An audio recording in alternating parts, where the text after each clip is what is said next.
It's the International Soccer Preview, and we are Soccerphiles Canada. Welcome to Series 28, looking at the groups and teams of the 2024 Copa America.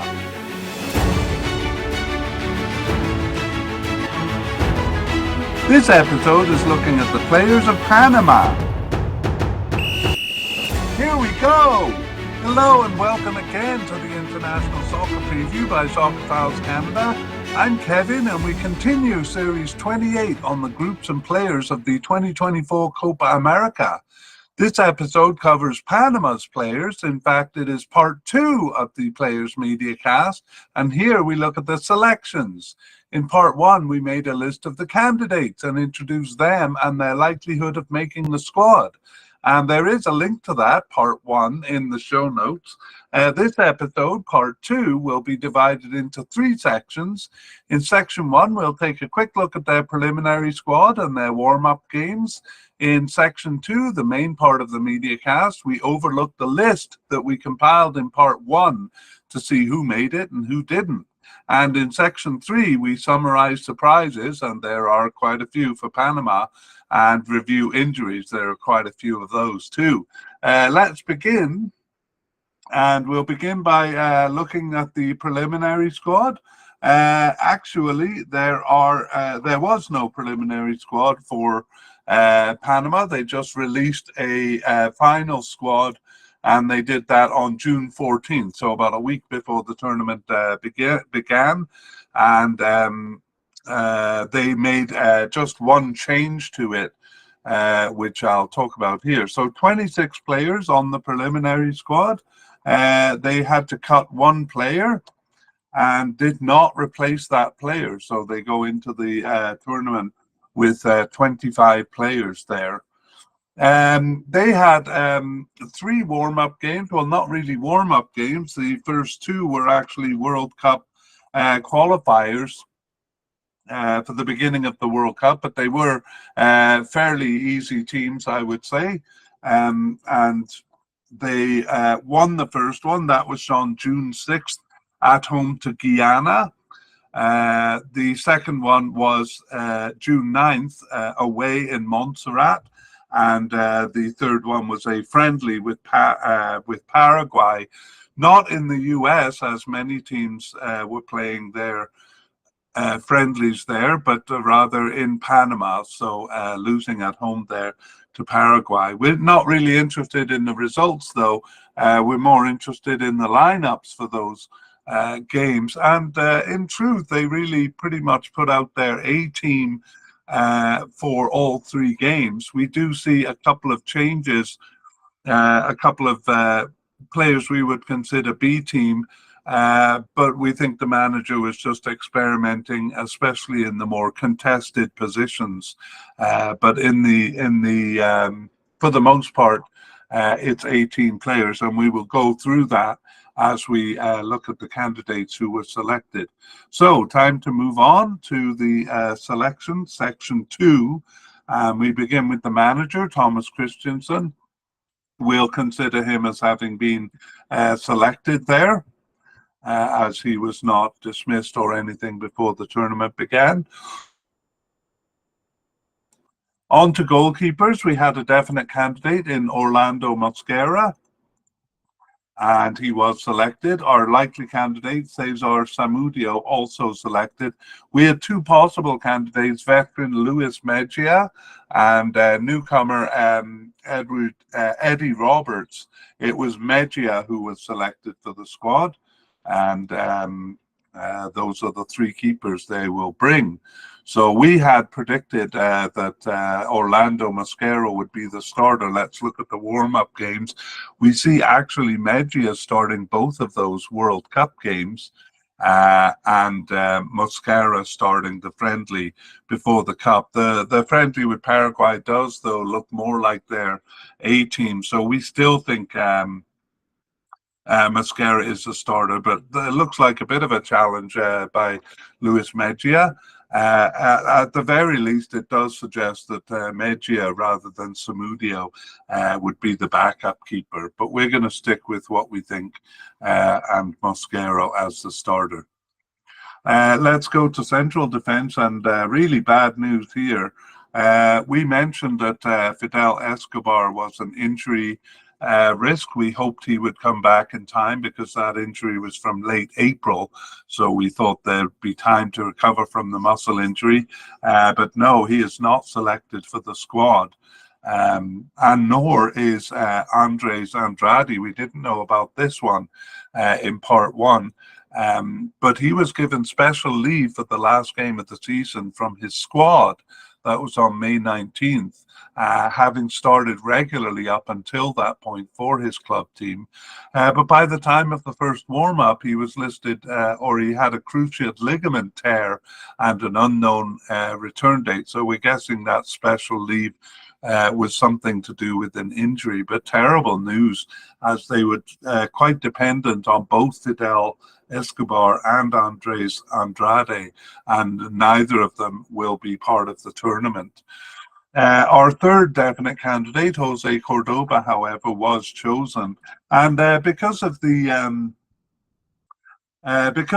injury doubt about Fidel Escobar, we actually listed several players who seemed to be off the squad because we thought they might have to go to that pool to pick from them, and indeed they did. But first, I'll tell you the possible candidate, Roderick Miller, was selected. That's not a surprise, nor is the possible candidate Edgardo Farina.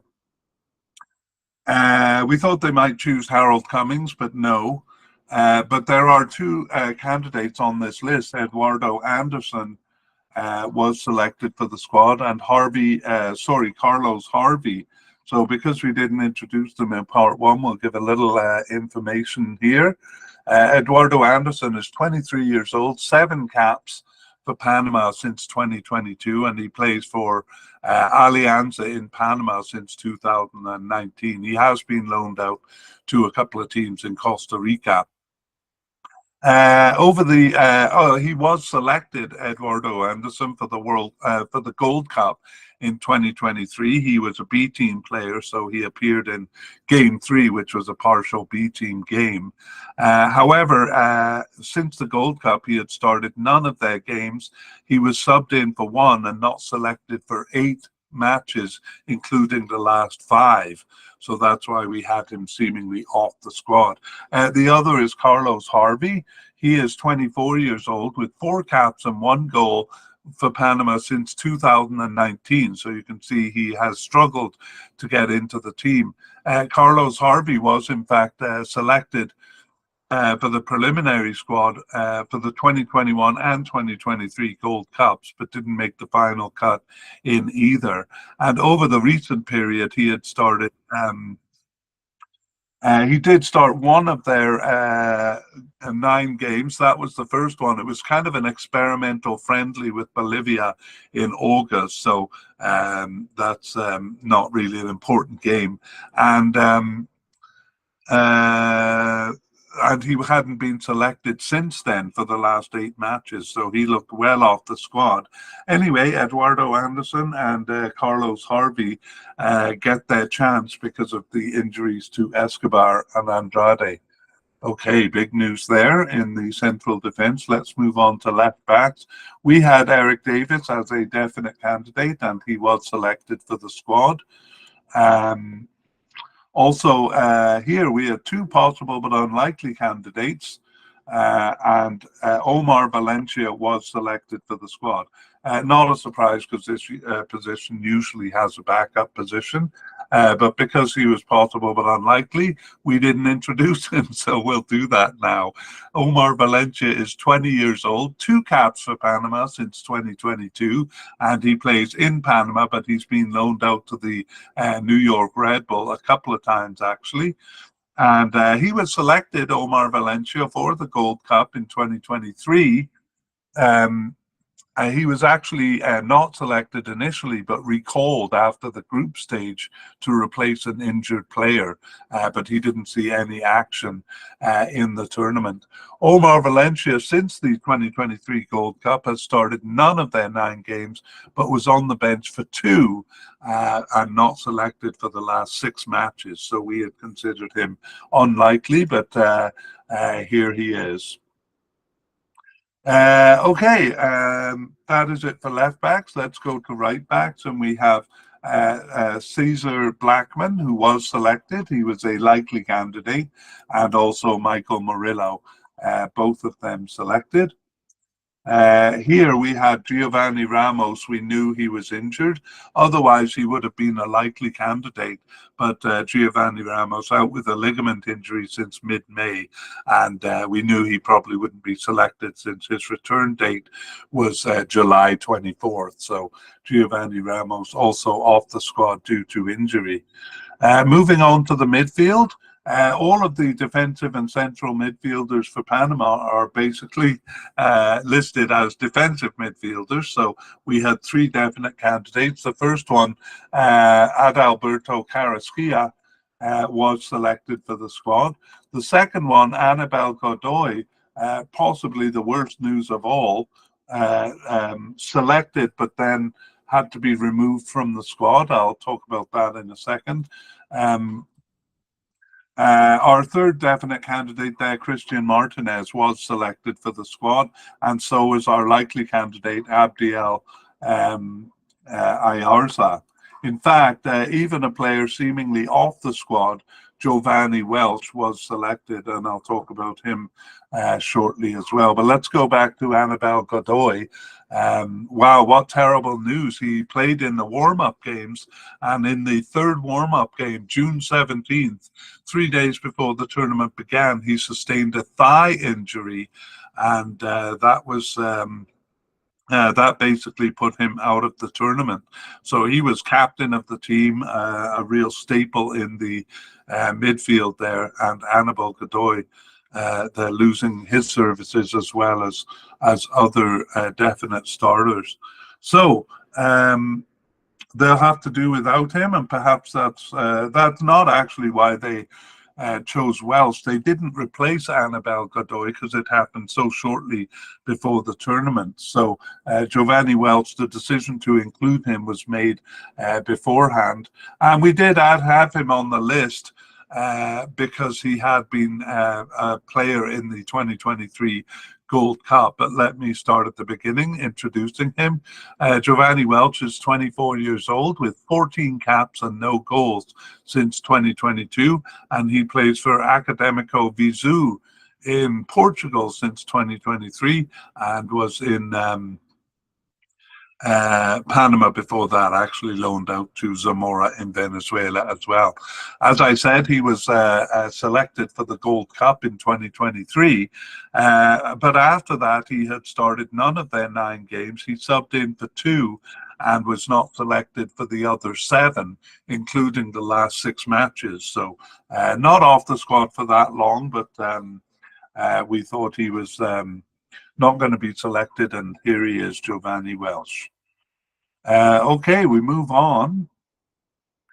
Even though their formation, almost always a 3-2-2-2-1 formation, didn't have left and right midfielders, we did have some candidates here, and in fact one from each was chosen. So these players that basically were possible level candidates who really didn't start that much. But on the left side, we have Eduardo Guerrero, and it looks like he needs to be recoded because his only start was as a forward, and I think he's being considered as a forward.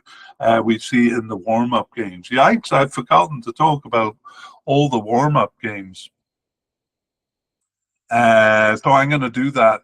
I'm going to actually go back and do that right now. If we go back to central defense, I'm going to do it on the graphics. I remind you that we are missing Fidel Escobar and Andre Andrade, who were staples in their 3-man defense. Escobar on the right and Andrade on the left. Cordoba was in the middle, and he remained in the middle for well, 2 of the 3 games they used a 3-man defense, so the first and third. In the second one, they tried a new 4-1-4-1 formation, and Cordoba was part of that too. But alongside him, we're different players here. So we have Miller on the left one time, not appearing in game 2, and on the left again in game 3. So it looks like he will be the starter in that position, Roderick Miller. And on the right, it is Anderson.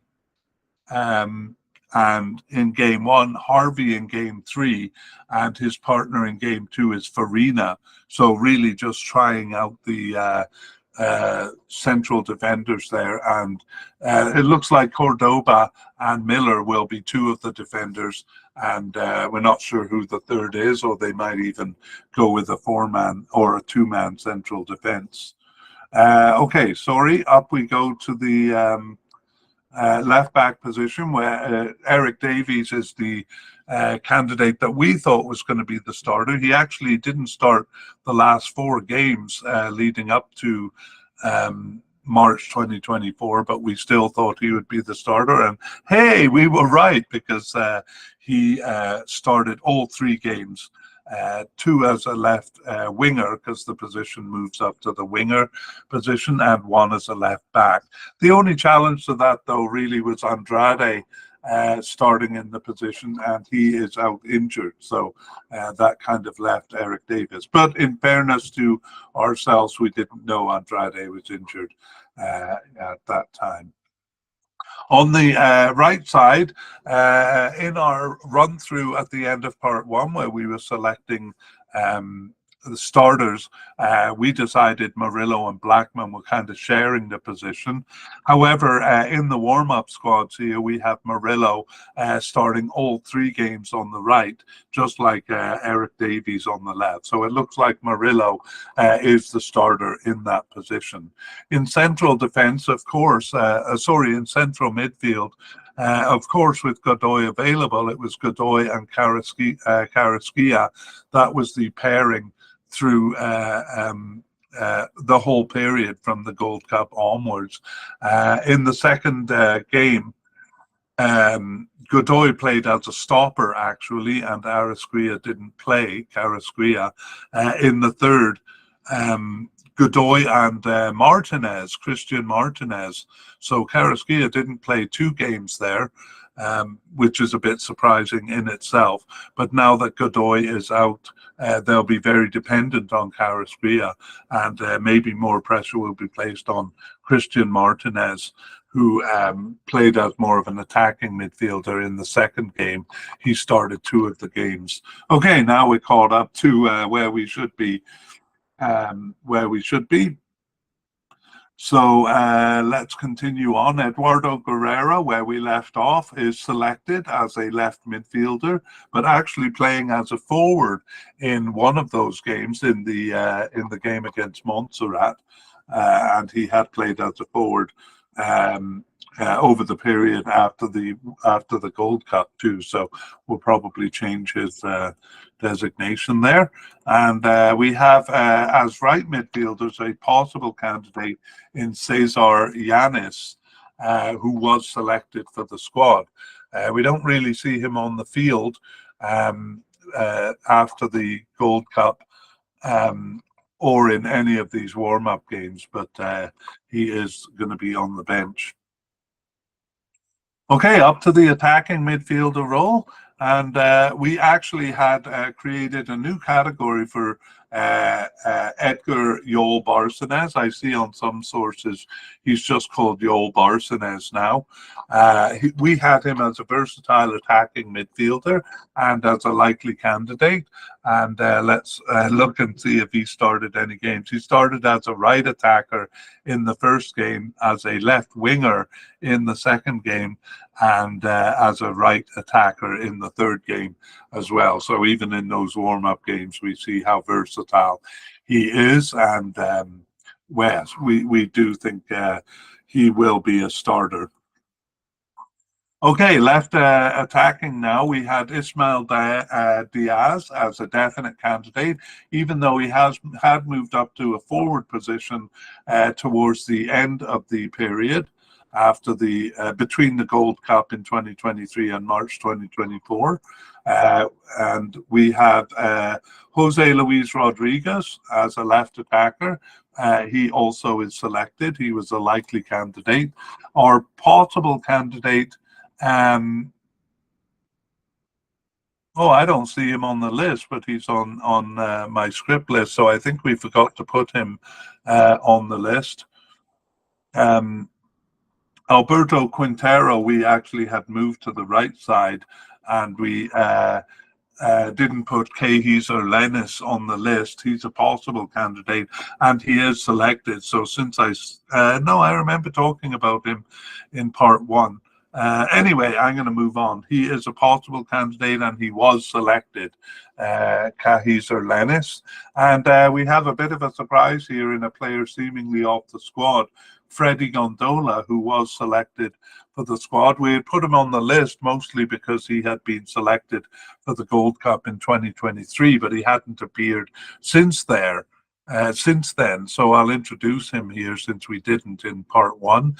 Freddie Gondola is 28 years old with 17 caps and 1 goal since 2021, and he plays for Maccabi Bnei Rinei in Israel. I probably butchered that pronunciation.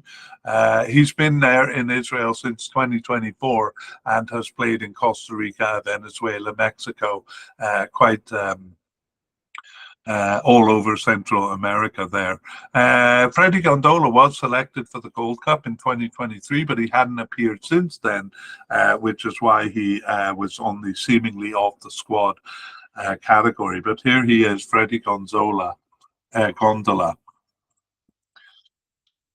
Wow. Okay, let's look at the position of left attacking midfield, and we see Ismail Diaz back in the position for game one there against Guyana.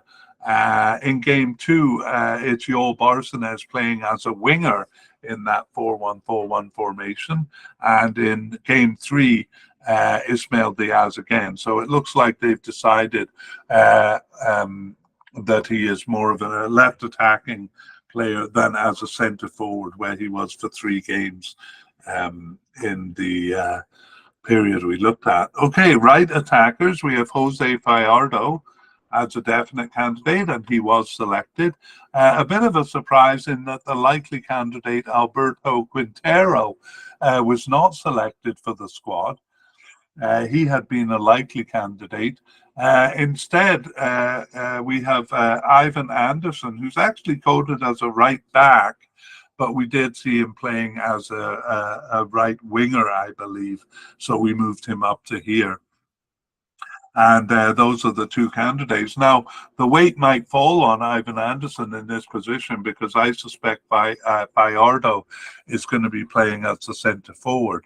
But let's look at the warm-up games, and I may be wrong there because they're using Joel Barcenas in that position in 2 of the games, and Jose Rodriguez in 1 of the games playing as a winger. So a little unsettled up there. Let's move on to central attackers. Actually, we didn't really have any candidates playing as central attackers, and they didn't use the position in their 3-2-2-2-1 formation. However, in the 4-1 formation, 4-1-4-1 formation, we have that position, in fact, 2 players as kind of attacking central midfielders. And here we see Giovanni Welsh and Christian Martinez playing in that position. So that's a bit intriguing, but I don't think they'll be starting that way in the Cup. But I think they will be using those players definitely as substitutes at least. Okay, let's move on to forwards, and we found this to be the least settled position. They were trying out all sorts of players for it, and now they have lost the likely candidate, Cecilio Waterman. We had said in part 1 that it was a bit of a strange situation. He had been listed with a muscle injury and an unknown return date, but oddly, He was out with that injury from late April to late May, but came back and played the last game of the season for his club, played 65 minutes of the game. And nevertheless, he was still listed as injured with the same injury. It seems because we had considered him a likely candidate, that the injury is the reason why he wasn't selected. So Cecilio Waterman not going to be on the squad. Also, they didn't select our other likely candidate, Alfredo Stevens. So this is really surprising because that leaves them with no forwards. I should point out, though, that some of the players we've talked about are coded as forwards. Jose Fajardo, who played mostly on the left, and Ismael Diaz, who played mostly on the right. But still, those are really the main candidates for those positions. So for centre forwards, there's not a lot of options. In the warm-up games, in the first one, it was Cecilio Waterman, so there he is playing again. So maybe it's just a nagging injury that he can't get rid of, but he's not selected for the squad. In the second one, we have the left midfielder Guerrero, Eduardo Guerrero, playing as the centre forward. So he is an option, I would say, far from their first option, though. And in the third warm-up game against Paraguay, Fajardo takes the role. We saw Barcenas starting as the right attacker. So maybe some combination of those players is what they'll do. But definitely thin on the forward line is Panama. Wow. Okay, that is the squad. Let's go to section 3, where we review the surprises and the injuries, and there are a lot of them, so I'm going to move quite fast here. And we begin with notable non-selections. So we have Alberto. We're not going to talk about the injuries here, just the players not selected. So Alberto Quintero, we had moved him to the right attacker position and considered him a likely candidate. He was not selected for the squad. I actually tried to research what had happened and couldn't find a reason, couldn't find anything on it. It could be his age. He's 36 years old, so perhaps getting a bit too old there. Also, Alfredo Stevens, a forward, not selected for the squad either. I also couldn't find a reason for that. Maybe part of it is just fate, because he was selected for the 2015 Gold Cup and for no tournament, none of the 5 tournaments after that. So perhaps the gods just had ruled that he should never be part of a tournament. I don't know. Poor Alfredo Stevens. This seemed his closest chance in a while. Next, we have Harold Cummings. Not really a surprise. He's more of a notable absence. He's a veteran who was part of the squad in the 2023 Gold Cup and many tournaments before, but now seems to be off the team. So a veteran there, not selected. Surprise inclusions, we also have many. So central defender Eduardo Anderson and central defender Carlos Harvey. Undoubtedly brought in to replace the injured defenders there. And we had considered them both seemingly off the squad, but here they are back again. Omar Valencia, a left defender, we had considered him possible but unlikely, but he was kind of second in line as the backup.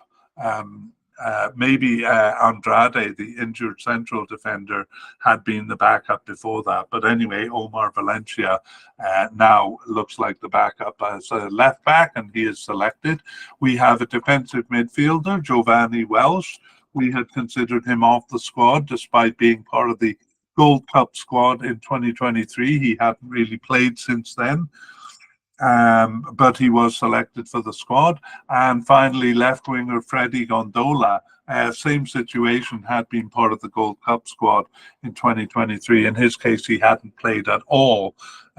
Giovanni Welsh did appear a couple of times, But those 5 players, all of them surprise inclusions at the seemingly off the squad or possible but unlikely level. No new players added for Panama here. All of the players we had were somewhere on our lists.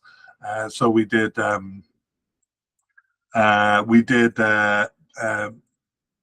introduce at least their names in part 1.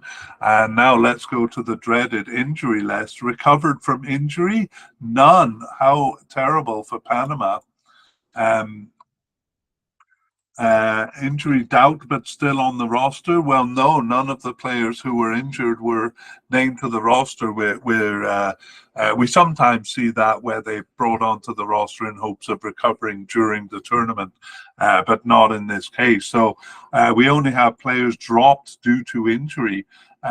Fidel Escobar, terrible central defender, who they were very reliant on, and not selected due to his muscle injury. Also terrible, Andres Andrade. We didn't even know about this when we did part 1. It's a recent injury, suffered in the first warm-up game there against Guyana, or possibly in the last club game.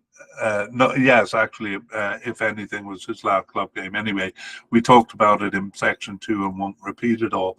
The point is that they don't have Andres Andrade, who they were also very dependent on. A little less serious of a loss is central right defender Giovanni Ramos. We had considered him a likely candidate, but he was out injured, and we knew about that in part 1 that he wouldn't be back.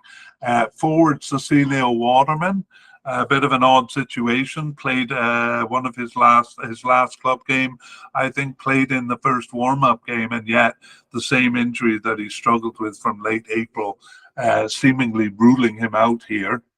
And then perhaps worst of all, Annabel Godoy getting injured in the last warm-up game and not being able to be on the squad. So that's very crippling to Panama, losing especially 3 big veterans, Escobar, Andrade, and Godoy. So I wonder how that's going to affect them in the Cup. Anyway, that does bring us to the end of our look at Panama, and I do wish Panama well in the Cup. I'm fond of the team. I have their shirt on, indeed. But I think with these injuries, small squads like this can't really afford a lot of injuries because they're very reliant on their top players. Anyway, all the best to Panama in the Cup. We would like to thank Paul Udin and Pixabay for the wonderful background music accompanying this mediacast. The piece is called Victory Epic Music.